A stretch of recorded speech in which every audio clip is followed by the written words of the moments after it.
नमस्कार विद्यार्थी दोस्तों, जय हिंद। आओ આપણે આ ચતુષ્કોણ પ્રકરણના લેક્ચર નંબર 6 માં સ્વાધ્યાય 8ના પ્રશ્ન નંબર 4 ની આજે ચર્ચા કરીશું।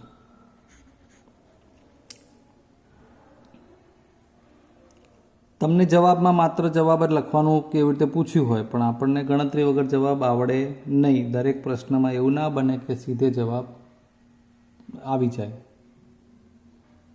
એટલે જે તે ગુણધર્મો અને એ પ્રમાણે ગણતરી કરીને જવાબ પર લાવવાના હોય છે। ફરીવાર એકને એક બાબતની ચર્ચા કે તમને થિયરી આવડવી જોઈએ। થિયરી કમ્પ્લીટ હશે તો જ દાખલામાં તમને સમજણ તો પડી જાય એક સમયમાં, પછી યાદ નથી રહેતું। ક્લિયર? પહેલો દાખલો કે ચતુષ્કોણ ABCDમાં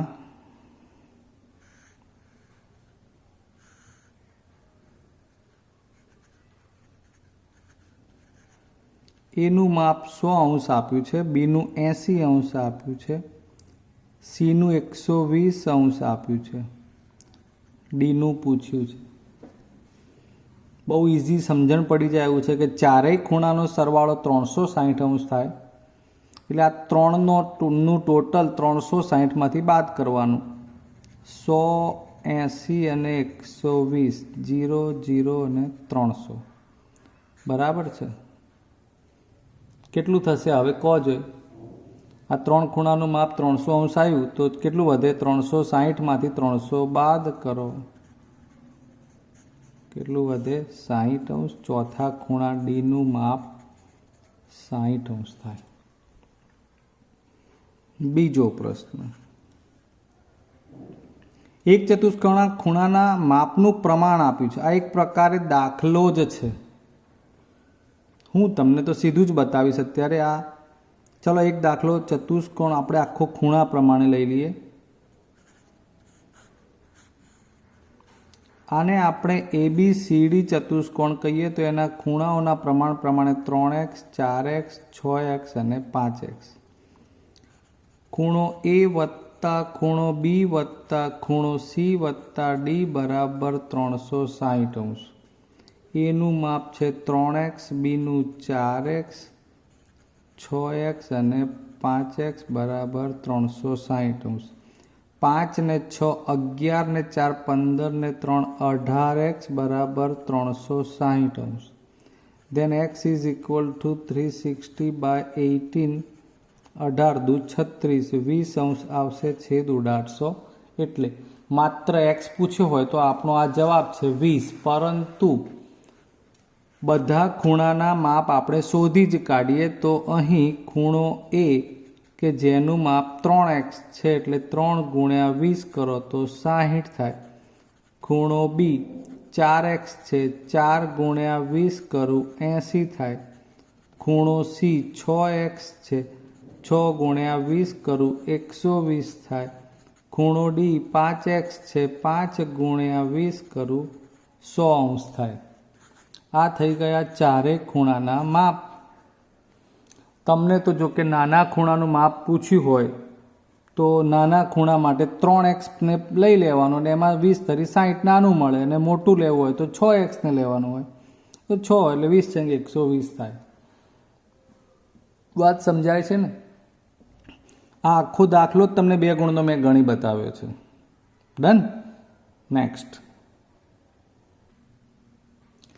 ત્રીજો પ્રશ્ન જુઓ। ત્રિકોણ ABCમાં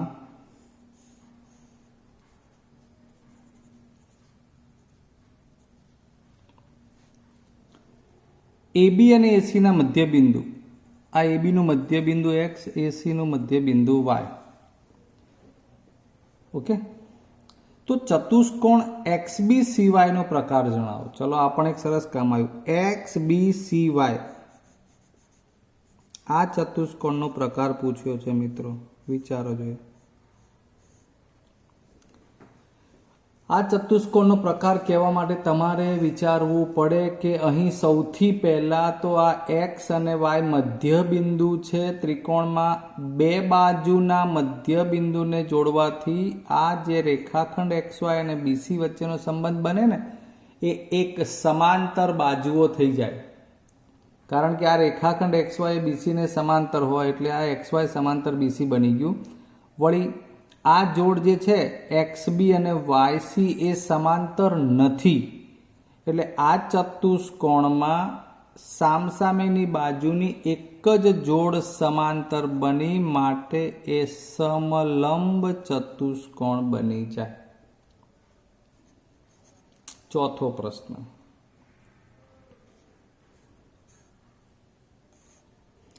સમાંતર બાજુ ચતુષ્કોણ ABCD, એમાં A નું માપ આપ્યું છે B-30. લો તો A શોધો. A બરાબર B-30, તો A શોધો. તો હવે તો સરસ મજાનો ટોપિક આવ્યો, કંઈક મજા આવે એવો ટોપિક આવ્યો કે ખૂણાઓ માટે તમારે જ્યારે વિચારવું હોય તો હવે તમારે સમાંતર બાજુ ચતુષ્કોણના પાસેના કે સામસામેના ખૂણાઓનું પરિણામ વિચારવું પડશે મિત્રો. અને એ હવે મળે. જુઓ, સમાંતર બાજુ ચતુષ્કોણ હોય ત્યારે આ AD અને BC આ એની છેદિકા બની જાય. આ ખાસ ધ્યાનમાં લેજો. હવે આ થિયરી એની ઉપરથી એક્ઝામ્પલની વાત ચાલે છે. એટલે આ બે રેખાઓ સમાંતર, એની આ છેદિકા, એટલે અહીં બનતા બંને ખૂણા અંતઃકોણ કહેવાય. અંતઃકોણ કહું છું. એટલે એવા અંતઃકોણોનો સરવાળો 180 અંશ થાય, પૂરક હોય. આવું ટાઇટલ હતું કે બે સમાંતર રેખાઓની છેદિકાથી બનતા અંતઃકોણો પૂરક હોય, અને એનો મતલબ કે એ બે ખૂણાનો સરવાળો 180 અંશ થાય. અહીંયા ખાસ સમજી લેજો. એટલે વારંવાર એકને એક બાબત આવશે એટલે હું એમ જ કહીશ કે ભાઈ અંતઃકોણો છે એને પૂરક થાય. એટલે જ્યાં એ નિયમ અનુસાર આ A અને B પાસેના ખૂણા બને, એટલે પાસેના ખૂણાનો સરવાળો 180 થાય. તો શું માત્ર A અને B જ પાસેના ખૂણા છે? B અને C પણ પાસેના છે, તો B અને C નો સરવાળો પણ 180 અંશ થાય. C અને D પણ પાસેના છે, તો C અને D નો પણ સરવાળો 180 અંશ થાય. D અને A પણ પાસેના ખૂણા હોય તો A અને D નો સરવાળો પણ 180 અંશ થાય. એટલે અહીં સમાંતર બાજુ, સમાંતર શબ્દ, સમાંતર બાજુ ચતુષ્કોણમાં પાસેના ખૂણા પૂરક હોય અને સામસામેના ખૂણા સમાન હોય. આવું ટાઇટલ યાદ રાખવાનું છે. એ અનુસાર હવે આપણે આ A અને B ની વાત કરવાની છે. તો જ્યારે ખૂણો A વત્તા B 180 અંશ થાય એવું જાણીએ છીએ, અને હવે એની જગ્યાએ માપ આપી દીધું છે B-30. મારી પેન્સિલ જ્યાં જ્યાં ઇન્ડિકેટ થાય ત્યાં ધ્યાન રાખવાનું. તો એની જગ્યાએ આપણે લખી શકીએ B-30 અંશ વત્તા ખૂણો B બરાબર 180 અંશ. હવે એકને એક બે વખત ખૂણો B અંશ બન્યો. B અને 180, 30 સામે જાય. 2 times B is equal to 180 અને 30. 18 ને 3 21, 210 અંશ. માટે 210 અંશ ભાગ્યા 2 એ પ્રમાણે B નું માપ આવી જાય 105 અંશ.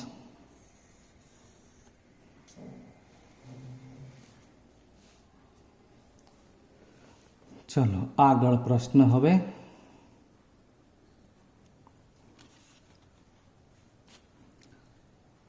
ચોથા પછી પાંચમો.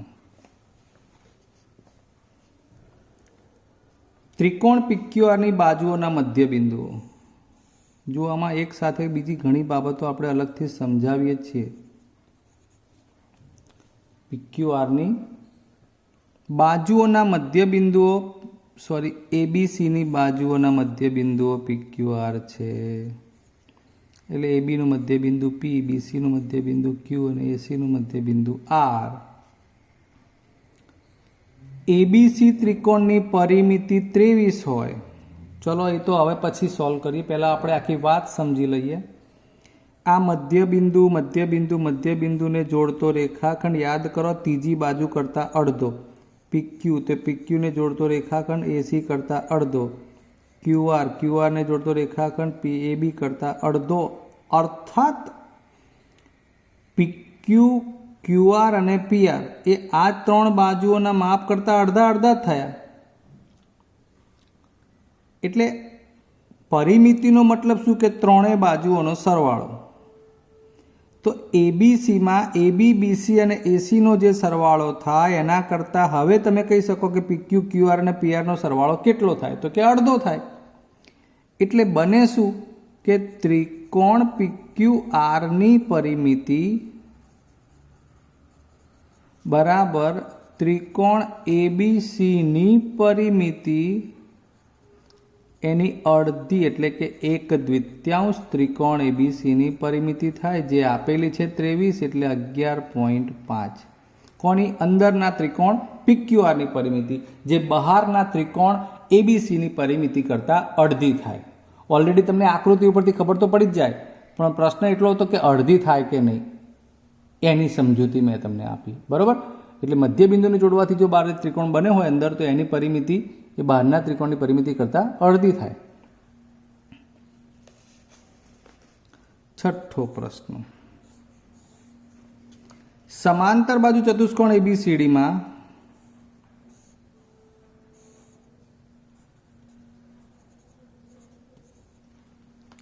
AB 12.5, BC 7. તો હવે આની પરિમિતિ કહો. ચતુષ્કોણ ABCDની પરિમિતિ એટલે AB વત્તા BC વત્તા CD વત્તા AD. ધ્યાન રાખતા જજો, AB 12.5 છે, BC 7 છે. CD ને AD તો આપ્યું નથી સાહેબ હજુ. શું લખશો તમે? હું તો CDનું માપ 12.5 લખીશ અને ADનું 7 લખીશ. બોલો તમે મને શું વિચારીને કહેશો આમાં? સાહેબ કહેવામાં તો અમે એવું કહી શકીએ કે AB અને CD સામસામેની બાજુ સમાન છે, BC અને AD સમાંતર બાજુ ચતુષ્કોણ છે. એનો મતલબ કે બાજુઓ સામસામેની સમાન થાય, એટલે ABની સામે CD, BC 7ની સામે AD 7 લઈ લેવાનું. 12.5 ને 12.5 એટલે 25, 25 ને 7 ને 7 14, એટલે 25 ને 4 29 ને 10 39 એ પરિમિતિ. બરાબર? 12.5 12 12 12 24 ને 25, 25 ને 7 32 ને 7 29. સાતમો પ્રશ્ન. ત્રિકોણ XYZ ની બાજુઓ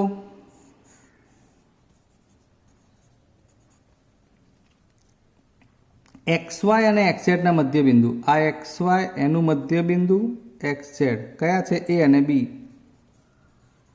યાદ જ છે કે આ મધ્યબિંદુને જોડવાથી બનતો રેખાખંડ YZ કરતાં અડધા માપનું હોય. AB નું માપ 7.5 આપ્યું છે. બસ તો પછી આ એનાથી બમણું, અને બમણું એટલે કેટલું? 7.5નું બમણું 15 થાય. આમાં આપણે બહુ ચર્ચા નહીં કરીએ. લખવું હોય તો લખી દો. AB બરાબર YZ શોધવું છે ને, તો YZ બરાબર 2AB 2 × 7.5 બરાબર 15. સમલંબ ચતુષ્કોણ. તરત જ મગજમાં આકૃતિ ક્લિયર હોવી જોઈએ. ABCD, એમાં AB સમાંતર CD.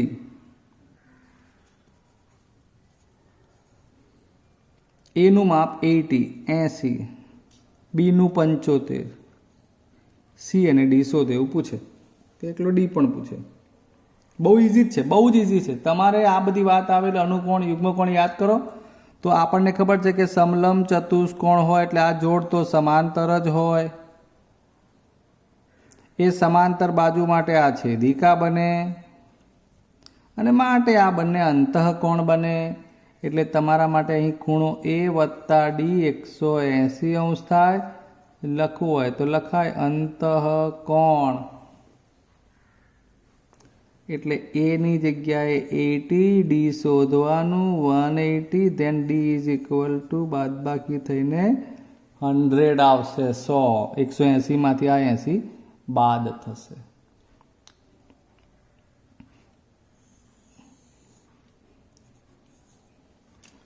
નવમો પ્રશ્ન, ત્રિકોણ એબીસીની બાજુઓ એબી અને એસીના મધ્ય બિંદુઓ અનુક્રમે આ એબી અને આ એસી, પી અને ક્યુ છે. બીસી વત્તા પીક્યુ 21, બહુ જ સરસ. આ બીસી અને પીક્યુ બેનું ભેગું માપ થઈને 21 આપ્યું છે, તો બીસી એકલું શોધો. સુપર. બોલો કેટલું સરસ છે.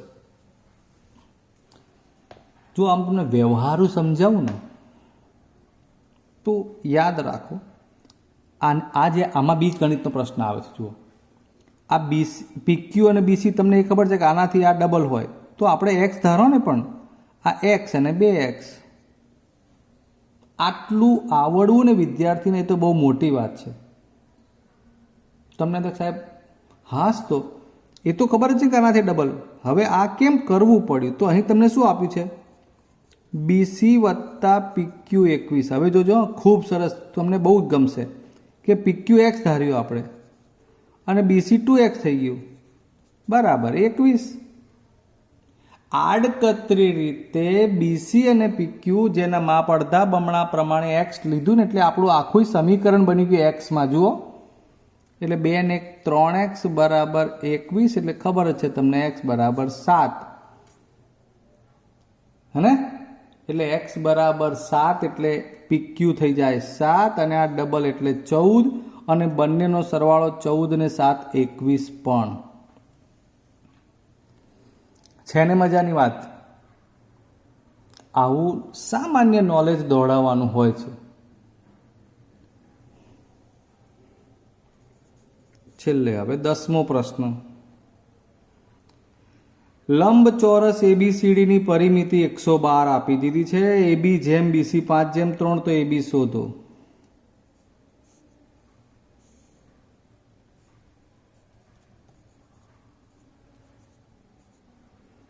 આ એબી જેમ બીસી એવું આપી દીધું છે. આ 5x, આ 3x હે ને. એની પરિમિતિ માટે એબી 5x, બીસી 3x એવું થયું આના હિસાબે. તો એબી શોધો અને પરિમિતિ 112 છે. હવે તમને એ તો ખબર જ છે કે લંબચોરસમાં સામસામેની બાજુઓ સમાન હોય, એટલે જેટલું એબીનું માપ હોય એટલું સીડીનું હોય, જેટલું એડીનું હોય એટલું બીસીનું હોય.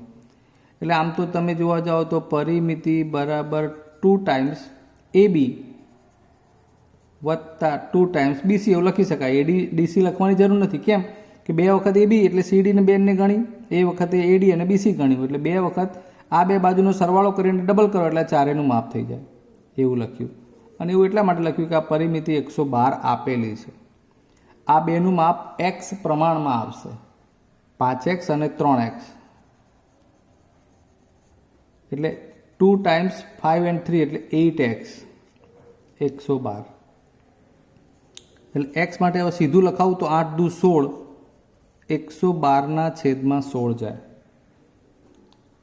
16 સીધા 112, એ તો તમે તમારી રીતે પણ શોધી શકો.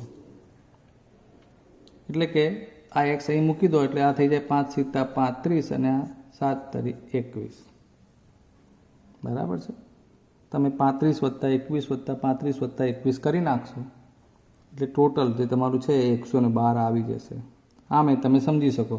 સામ સામે 35 ને 35 70, 20 ને 20 40 એટલે 110 અને 1 ને 1 વધ્યા 2 એટલે 112 થઈ જ જાય છે. આમ આજે આપણે આ ચોથો પ્રશ્ન પૂર્ણ કર્યો છે. હવે આમાં આગળ પ્રશ્નો નથી, પરંતુ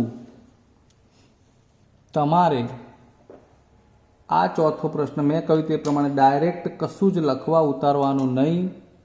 મેં તમને નાની નાની સાદી જે મતલબ MCQના 1 ગુણના દાખલા છે પણ છતાંય ગણતરીઓ બધી જ કરીને સમજાવ્યું છે. એટલે મારી તો આશા એવી જ હોય હંમેશા કે મારા વિદ્યાર્થી મિત્રો કે જે ક્યારેય કોપી ચોરીમાં ના માનતા હોય, બરાબર ને? એટલે જાત મહેનતથી હવે ફરીવાર તમારે જાતે ગણવાનું. હવે એક પ્રશ્ન બાકી છે, આવતા વિડીયોમાં લઈશું. ત્યાં સુધી રજા લઈએ. જય હિન્દ.